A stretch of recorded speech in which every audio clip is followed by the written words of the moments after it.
Choppin' it up with Ramel. Choppin' it up with Ramel. No notes, straight from the throat. Choppin' it up with Ramel. Choppin' it up with Ramel. Choppin' it up with Ramel. No notes, straight from the throat. Good morning, good morning, good morning, good morning. Welcome to another edition of Chopping It Up with Ramel. No notes, straight from the throat. So yeah, let's get started on this Tuesday morning. There's a lot to talk about it Monday morning. Monday games there was in basketball and baseball yesterday, I should say. And what exciting times yesterday. We're coming down to the final game, the final 2 days of the NBA. And last night did not disappoint. When I say it did not disappoint, there's a couple of playoff spots that's up for grabs in the East. You got the top spot up for grabs in the East. Out West, you pretty much got everybody in place except for we don't know who's going to be the 4 or 5. Could it be Utah hosting the Clippers, or is it the Clippers hosting Utah? So that's what has to be determined out West. Otherwise, that we know what 8 teams is going to be in the playoffs. Let's start out in the East. You got the 7th and 8th spot up for grabs between 3 teams. And the 3 teams are the Pacers, the Bulls, and the Miami Heat. Now, the Pacers, they went out there and they beat Philly last night, and they were led by Paul George, 27 points. Now, the thing about Indiana, I'm not sure how does this work. Maybe it was just a coincidence. But ever since the reacquisition of Lance Stephenson, there seems to be a pep in the step of the Indiana Pacers. Now, this is a guy that has bounced around the league somewhat, and this is what you have to be careful with. And I think Jeremy Lin has experienced this as well. A lot of times, where you make your success at could be your home. And where you make your success at doesn't mean that you can go elsewhere and be that same player. When you're getting paid crumbs and you play like a star, you're going to shine. But when you get paid like a star and yet you're shining like a crumb, you're going to get ridiculed. Good morning to my sister. She's tuning in pretty early. Wow. Yeah, it's been a while since she saw me live. But in this case here, Lance Stephenson was at home. Jeremy Lin was at home with New York. And they went on the road, and really they never recaptured that spark that got them paid, that made them attractive. So in this case here, having Lance Stephenson back in Indiana where he belonged, and I think he was a good buddy of Paul George's, because Paul George has had a pep in his step since the arrival of Lance Stephenson. Right now, they currently sit in 7th place. Joe Macdusian, it's been a while. He says Lin is no good. Yeah, he had that moment in New York, but ever since he left New York and chased the money, and you know what, I don't blame him for that, but he was never the same after that. He's had some moments, sure, but he's never been really that guy that we saw in New York during that stretch when he was there under D'Antoni. But what I was saying here is that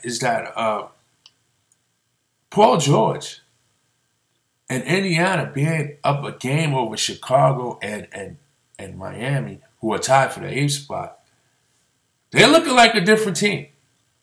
They're looking like a different team. They could be a tough out in the first round. Who knows? I think every star needs a henchman or a security guard or a bodyguard or just someone who's on the front line for them. And I think that's what Lance Stephenson is for Paul George, because this team has turned it around in the last 10 days. Like I said, ever since the arrival of Lance Stephenson, it's been noticeable how the Indiana Pacers has been playing. Now, Chicago Bulls, they go out there last night, just blow out the Magic, 120. I think it was 122 to 75. You had Jerry Grant, he led the team with 17 points and 11 assists. And this was a must-win game, because if you thought that Miami was going to just lay down to Cleveland coming in, and you figure Cleveland probably don't play their starters simply because of what took place in Atlanta on Sunday. That debacle, that collapse. I mean, if that was Game 7 of the NBA Finals, would that be a bigger collapse than the Falcons in the Super Bowl? I would have to say yes. I would have to say yes. Because one thing about the Falcons team, to their credit, they don't have an all-time great. They don't have somebody that's going on Mount Rushmore in the eyes of some fans. But LeBron is on Mount Rushmore on the eyes of some fans, not my eyes, because of stuff like that. Because he don't have that killer. He don't have that dagger to put a team away when you're supposed to just put them away. He has to do it consistently and all the time. But if that was on Game 7 of an NBA Final, that would be the biggest collapse. That would be bigger than the Falcons' collapse. But anyway, moving along, Cleveland goes into Miami. They don't play Kyrie. They don't play LeBron. And the same thing happens. They go into the fourth quarter, not with a 26-point lead, but with an 11-point lead. With an 11-point lead to the Miami Heat, to only see Miami Heat climb their way back into it, force an overtime, and win by 3.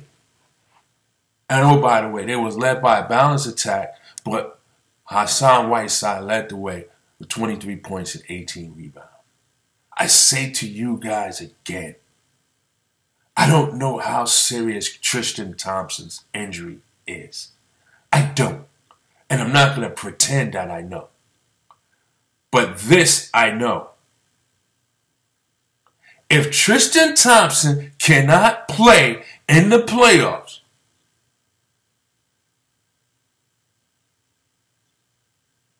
Cleveland will not advance to the conference final.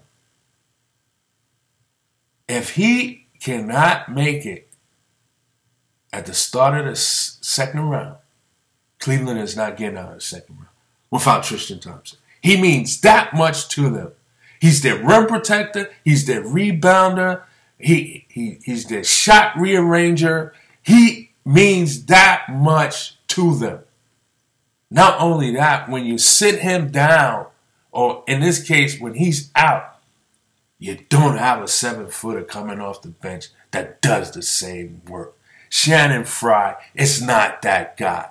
Kevin Love does not play big enough.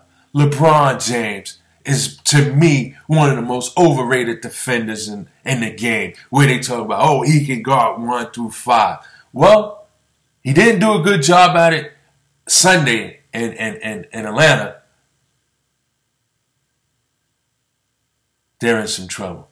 So, come Wednesday, with the win with Boston had last night, who is now has the #1 seed in the East. Come Wednesday, the final day of the NBA season, there will be 5 games with significance in the Eastern Conference. Indiana plays the Hawks. Chicago plays Brooklyn. Miami plays Washington. It should be interesting. Now, Washington and Toronto has flip-flopped in the last recent days since the return of Kyle Lowry. So Washington may be playing for something because they still have an opportunity to get to the 3rd seed. But we're going to see how that unfolds.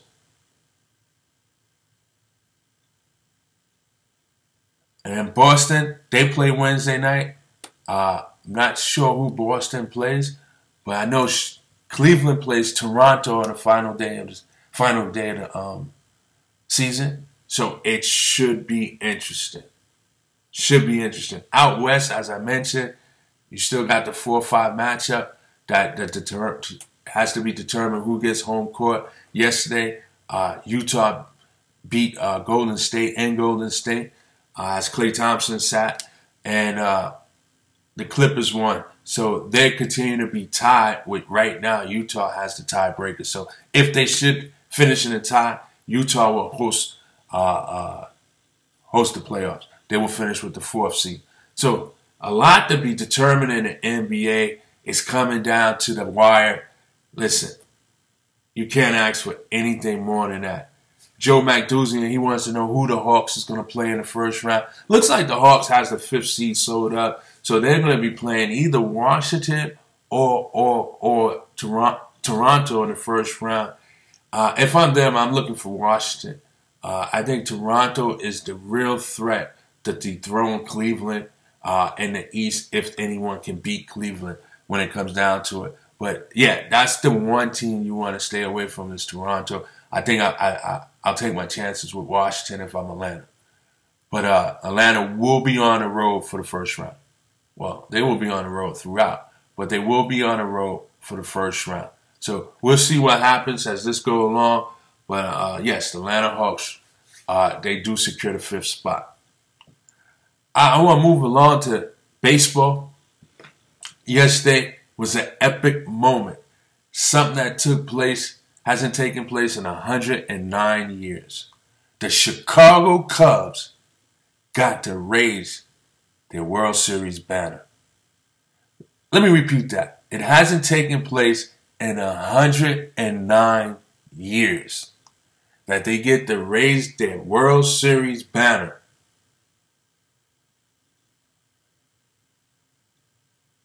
At their home opener. Good looking out, Joe. What a moment in baseball right there. Chicago Cubs is one of those storied franchises in the Major League Baseball. It's been around forever. They have the historic field in Wrigley Field. You got for so many years, I think it's within the last 20 years that they instituted lights at the ballpark. Prior to that, every home game was always a day game. You got the wall in the outfield with grass on it. It's kind of a short park. There's always been a homer park. It's just very interesting what you have in Chicago, and it's a storied franchise. Don't make no mistakes about it. Although there's the theory is they've been cursed and so much has happened, but it's a historical ball club, historical park, and they got the chance to raise their banner last night at their home opener after 109 years. And, oh, by the way, they went on to win the game. And what was pretty much a dull game, a couple of errors in the game from both teams. I think the Dodgers had 2 errors, the Cubs had 3 errors. It could have been a preview of what we'd have seen in the playoffs between these two teams. But I believe it was Rizzo. Yeah, Rizzo hit the 2-run single in the 9th inning to bring home John Jay from third base to give the Cubs a win in their home opener as they raised their banner for first time in 109 years. Just outstanding. Outstanding World Series last year that they accomplished. And just a good moment for them, their fans, and the organization. Kudos to them. I actually think that Chicago is the favorite to return in the National League. I just think that they have a complete team. They have an outstanding lineup, and they got some young budding stars that we're going to see for the next 5 to 10 years. All they have to do is get some adequate pitching, and they're going to be right back there. They got a lineup that's just scary. So, good win for them, and we'll see what happens as the season goes on. Looked like the Yankees' bats came alive yesterday afternoon as they beat up on the Rays 8-1, a much-needed win as they climbed closer to 500. They're 3-4, 3 home runs on a day. They just clobbered them. I think it was 10 hits, 8 runs, 3 home runs. So good win for them. Pineda had a bounce-back performance. So good win for them. You had Nationals against the Cardinals. And this was a significant. They had 19 hits. The Nationals battered the Cardinals for 19 hits, 14 runs. And they had 4 doubles, but no home runs. They kept it in the park. How about that? 19 hits, 14 runs, and they kept it in the park. That's just battering a team around. Just hitting it where they're not. And, oh, by the way, they did it off of Adam Wainwright, whose earned run average for the season is 7.0 right now as we speak. And Adam Wainwright is probably a top 10 pitcher in the National League easily. But just think about that for a second. You got Bryce Harper in the lineup, and you get 19 hits, 14 runs, and not one go out the park. That's pretty strong. That's a strong performance right there. Gotta give them credit for that. But that's a strong performance right there. Strong performance. And then there's my New York Mets. I said this before. Baseball has changed in my mind. There was a time, and maybe because of free agency, maybe because of money, that sort of thing. You can't have money sitting on the bench and not playing. That whoever the name is, that doesn't matter. But you cannot have a salary that is recognizable and it's just sitting on the bench waiting to pinch hit. So you have to play individual. I think that's part of the reason why you won't see another 300-game winner in baseball. It's because of money. The starters are being protected. And I think it kind of hurts them. Because they no longer is going to go past the 6th inning. They no longer going to fight through a 1-1 tie going into the 8th inning. They're going to go 6 innings. They may go to the 7th inning. If they put a runner on, they're getting yanked. But here's the thing. You're protecting that investment because you're paying a lot for the starting pitcher. But then you're paying just as much or maybe more for the middle inning pitchers. Because when you think about this, if you're paying a starting pitcher $18 million to give you 6 innings, but you might be paying a $5 million guy to come out the pen to give you 1 inning. Who are you paying more? So if you equate that guy to 6 innings, you're giving him $30 million. So you gotta pitch that guy. He can't sit. And then the same thing with hitters. You got 4th outfielders that's making $15 million or double digits, let's say that. And you got utility infielders making about $6 million to $8 million. You know, these guys just got to play. You can't leave money on the bench. And because of that, and I see it so much in the Mets lineup, that you can't come out there with a set lineup every day. And again, I'll say this again. Put a guy in place and let him stay there so that they can get a rhythm. Yeah, Jay Bruce might lead the league in strikeouts. But after last night, 2 home run bash, after his 2 home run bash last night, a solo shot and a 2-run shot, maybe the 4th spot is where he belongs. We need to stick him there and live with it. Put him in the 4th spot and live with it. If there's any sport that players need to be more in their spot than any other sport to be successful, it's baseball. It's baseball. Jay Bruce is a home run guy. He doesn't need to be batting in any other spot other than the 4th spot, the cleanup spot. I'll live with his 145 strikeouts there. But hitting behind Cespedes, and right now he's struggling. Yes, Cespedes is struggling, but you know he's going to turn it around. But hitting behind Cespedes, who's going to be on base more often than not, he will see good pitches because runners are going to be on, and he's going to get his choice of pitch to hit.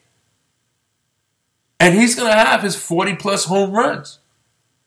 But you cannot shift him from 4 to 5 to 6, back to 4. No, don't do that.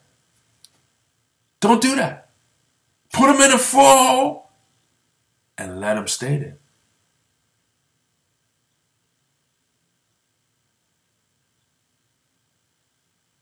The 8th spot belongs to the catcher. We have 2 weak hitting catchers. Let them stay there. When Granderson is playing, he should be batting second behind Jose Reyes, not Cabrera. Not Cabrera. Cabrera is not a 2-hole hitter. He's not. You need a little speed at the order, at the top of the order. Reyes and Granderson.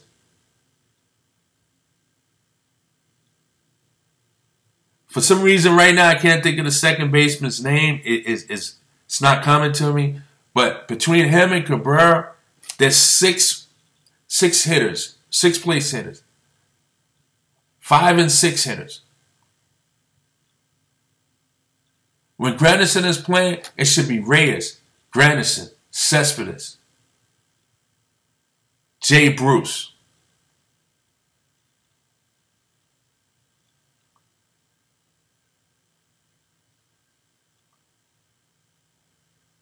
That should be the top of your order right there. Then you go with the second baseman. I can't think of his name right now.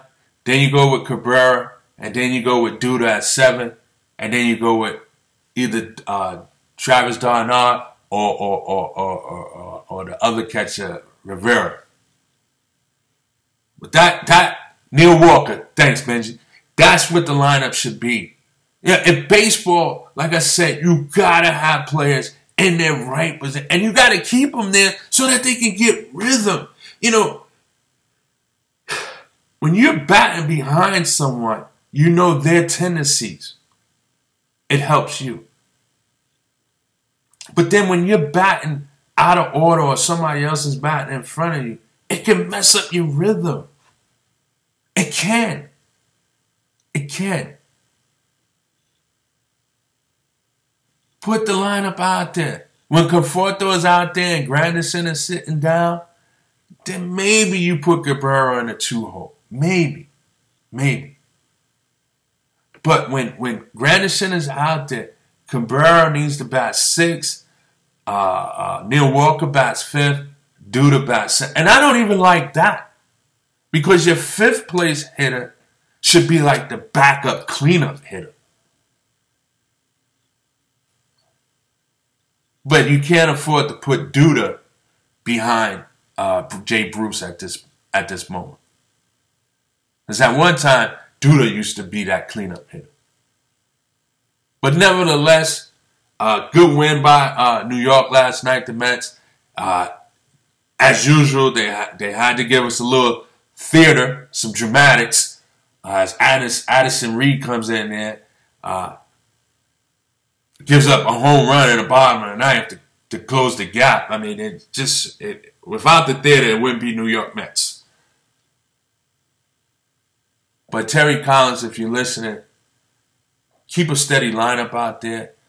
You might have to sit Reyes down today. Just give him a little breather. He's struggling. He's batting under 100. You might want to just give him a day off, let him regroup. But outside of that, slowly but surely, this team is coming around, and they may have a chance to compete for the division.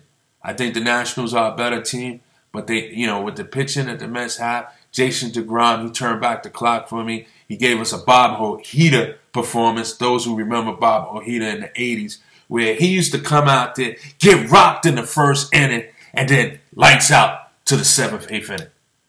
And that's just what Jason DeGrom did last night. Got rocked, didn't look like he was going to make it out of the first inning. Looked like it was going to be a long evening. Boom, settled down after the pitching coach came out there. Next thing I know, he was untouchable. He gave up 3 hits the rest of the way and led it to the bullpen. Kept the Mets in a position to win the game. That was Bob Ojeda back in the mid-'80s. DeGrom gave us that. And you can't ask for anything more than that. Putting your team in a position to win a game.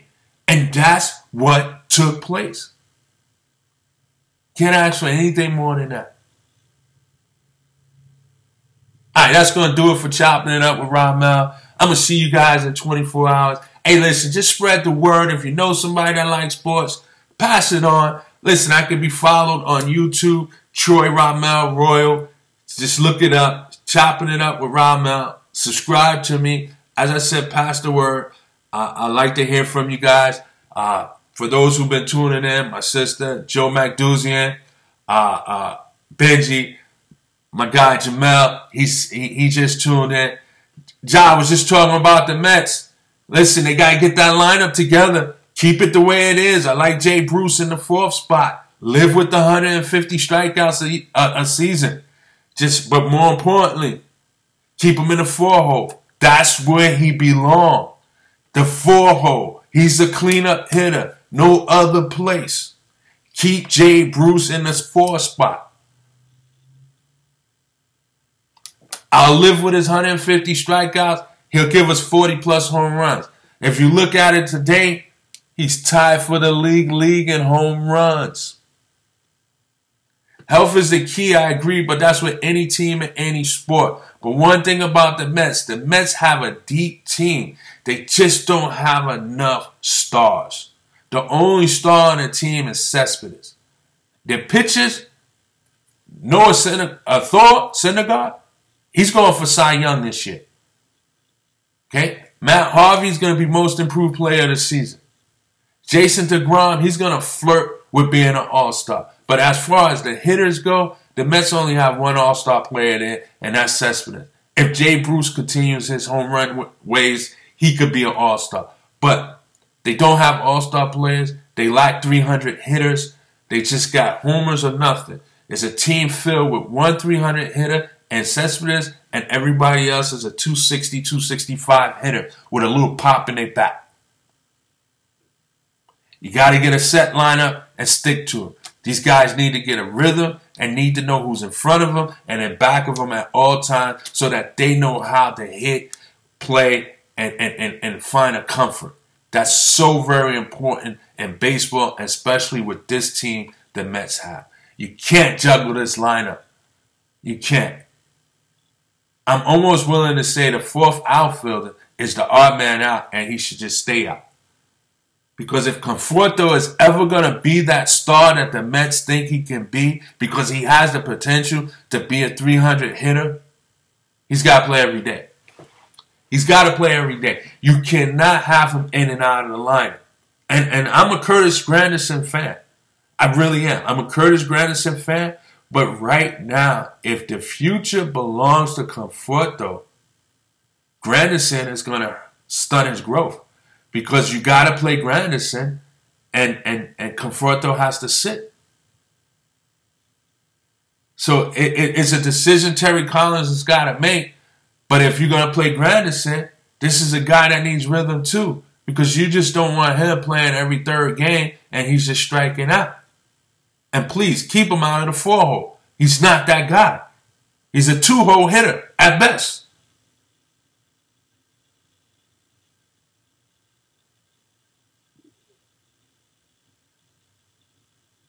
That's going to do it for the show today. I'll see you guys in 24. Peace and blessing. You all have a happy day and a blessed day. And keep chopping it up. This is Ramel with Chopping It Up for Ramel. No notes, straight from the throat. You guys be good.